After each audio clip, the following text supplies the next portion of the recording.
This live martial arts class, you'll discover how to use the beginner power Indian club workout. You're gonna use these Indian clubs, swinging these to build strength, speed, power, stability, all the things you need for a stronger grip, either for striking in martial arts, grappling with the grip, or for power guard.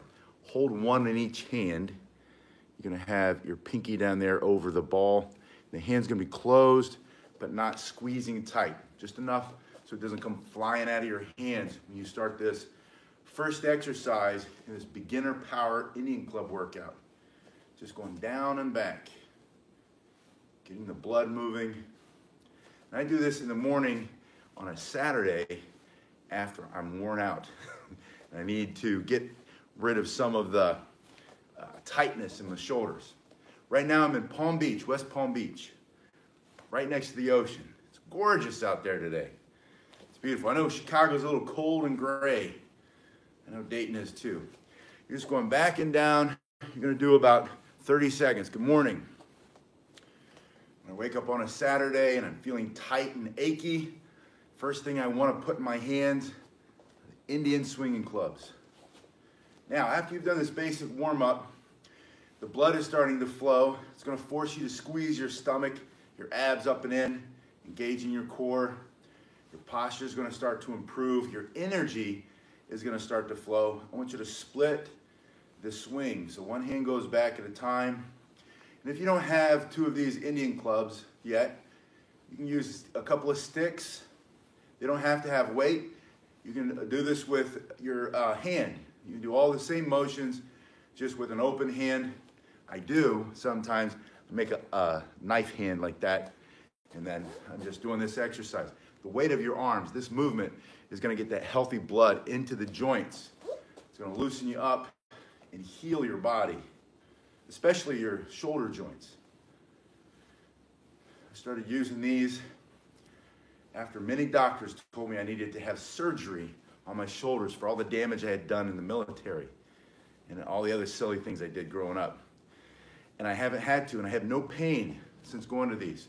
And I'm not a doctor. I'm not telling you this is a prescription or anything, but I know what they've done for me. Not only do they give you a great grip for grappling and a hard, the wrist becomes so much stronger, all your strikes and martial arts become stronger, but they keep you healthy too. Now, you've done this on both sides. I want you to bring your hands in close to your body so that your elbows are tucked in and down, and you're gonna let them drop and come around forward. This circular motion is gonna start to warm up the wrist joints. It's also gonna give you greater strength and power, and then you're gonna go back the other way. So forward, and then back in just about 30 seconds. And back, and then I'm gonna bring them up to the shoulders. I'm gonna do that spin on the way down, and then bring it back up. Down and up. You're starting to get more blood flowing, more circulation, more speed, more power, more energy. It's gonna give you greater grip strength. But also healthier arms, wrists, shoulders.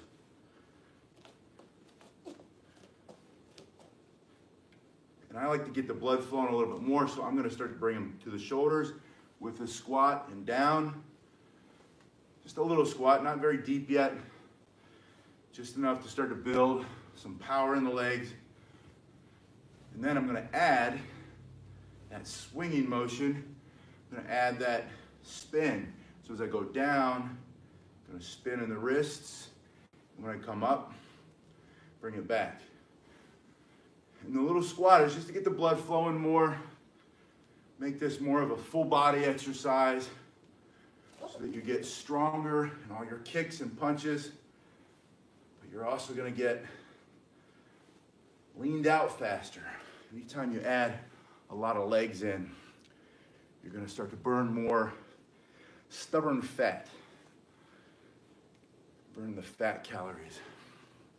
All right, now with the right hand, I'm gonna swing it out and back in. So when it comes up, the elbow to the knuckles are perpendicular to the floor. So it's like a tree growing up. Now the important thing here is that your thumb goes to the side and it's here and not here. This is really common. When I first start teaching you, I see this a lot. I want you to get this to the side, then open that elbow and cast your bell. Cast it, or your club. Just out like that. Slow at first, gradually increasing, and reminding yourself that you have to have it here, and then before you cast it, it has to be behind your head. It's not going to hit your head either. You might think that. It looks like it at first. But I can show you from the side. As long as that elbow's out, it's not going to ever hit your head. Bring it through. 30 seconds on one side, and bring it up the other way. The elbow's open and cast.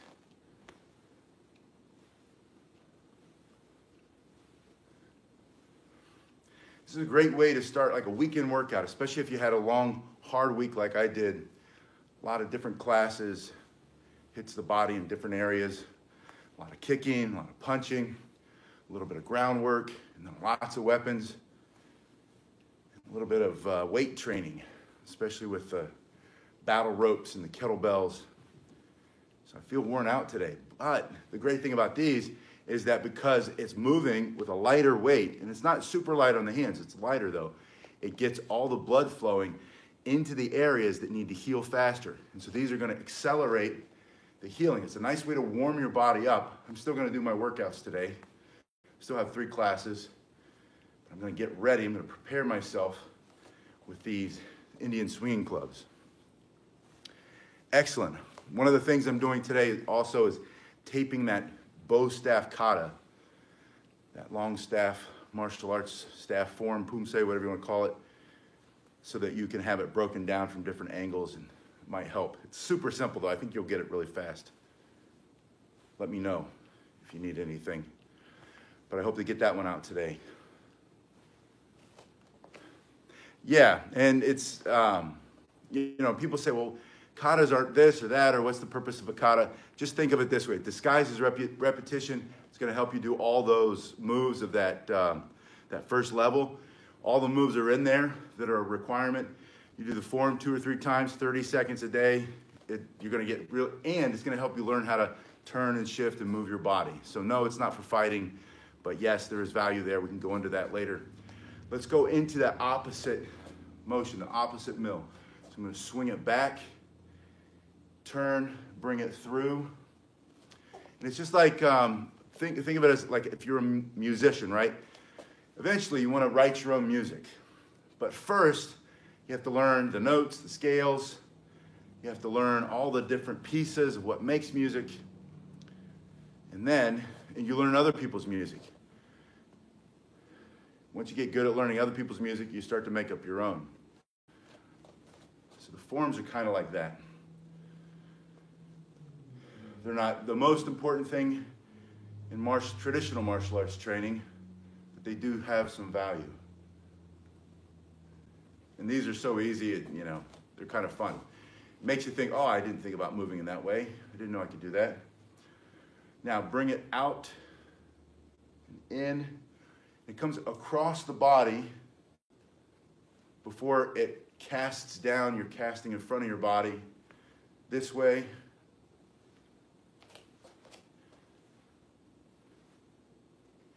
And your goal is to do 30 seconds. And again, the purpose here of this Indian swinging club is to build the strength in the grip for martial arts training, for grappling, for striking, for blocking.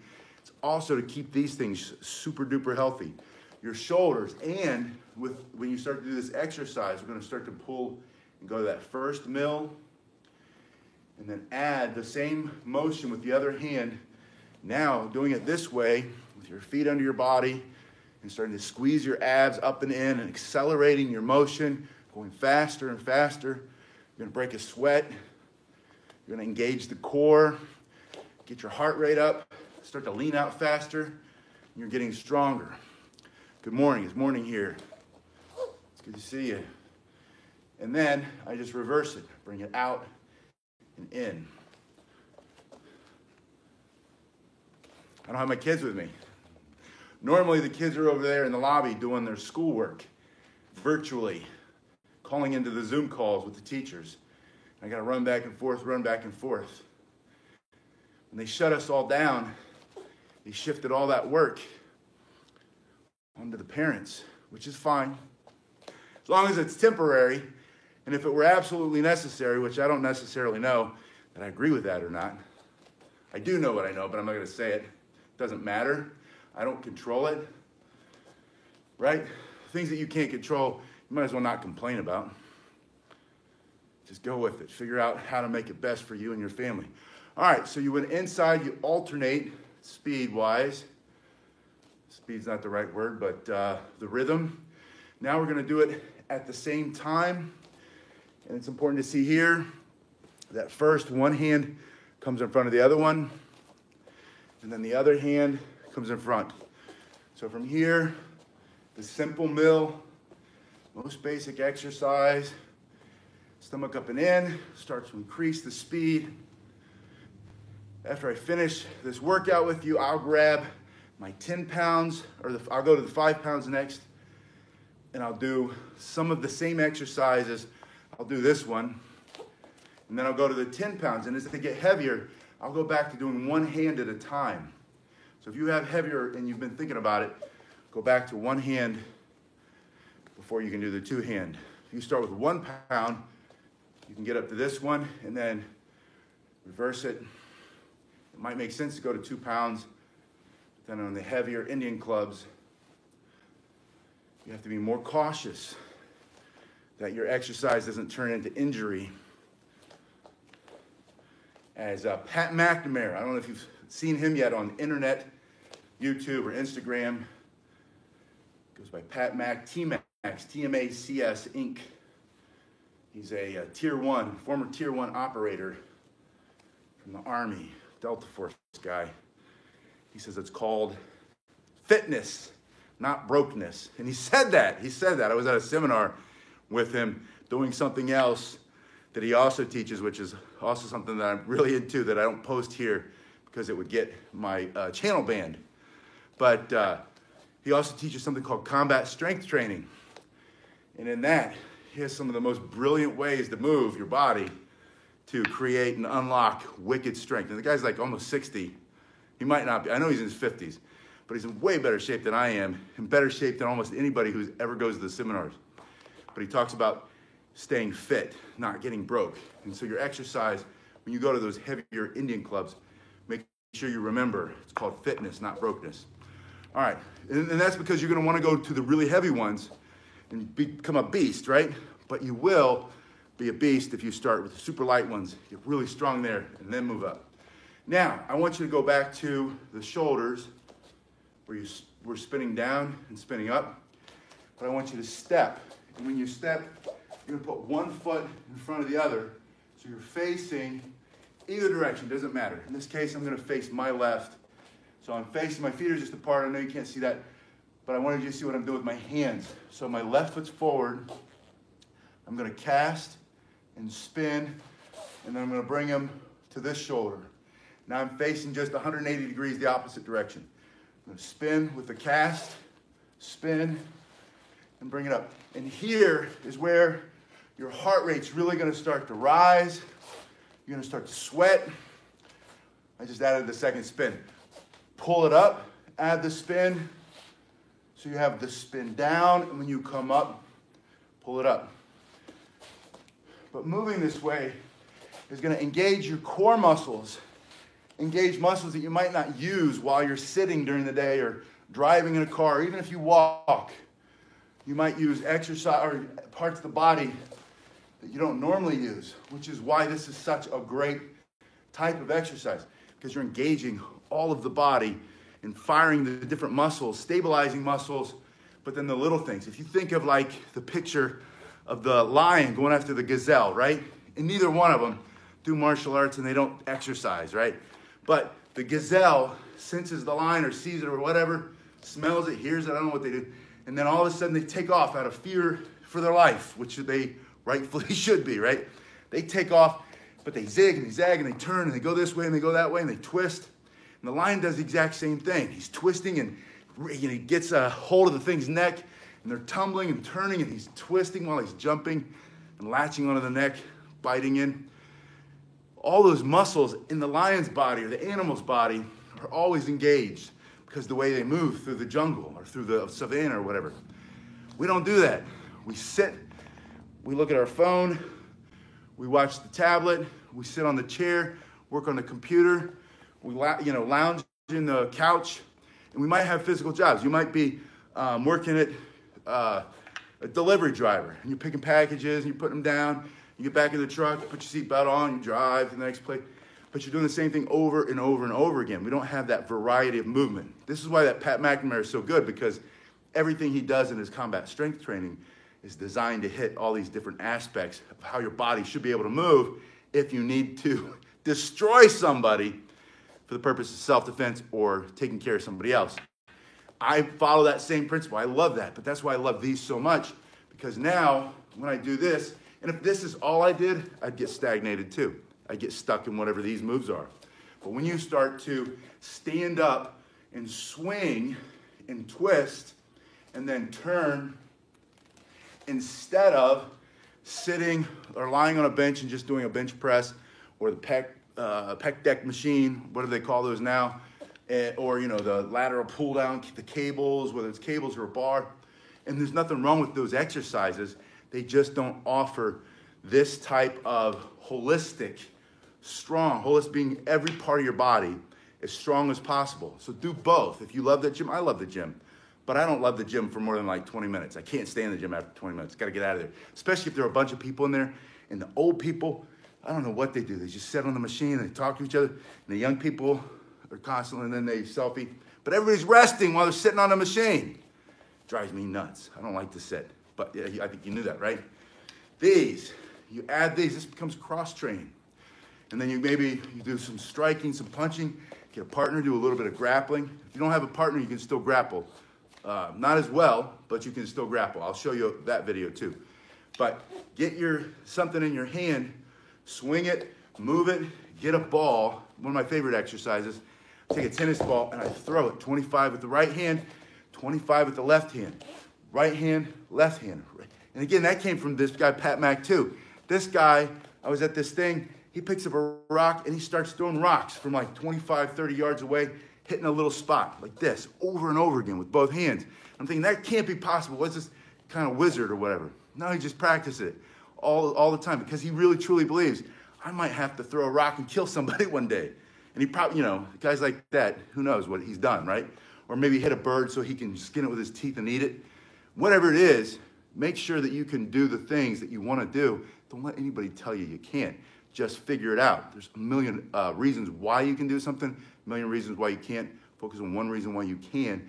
Get all the information, ask the best questions, keep training, and I will see you in a little bit.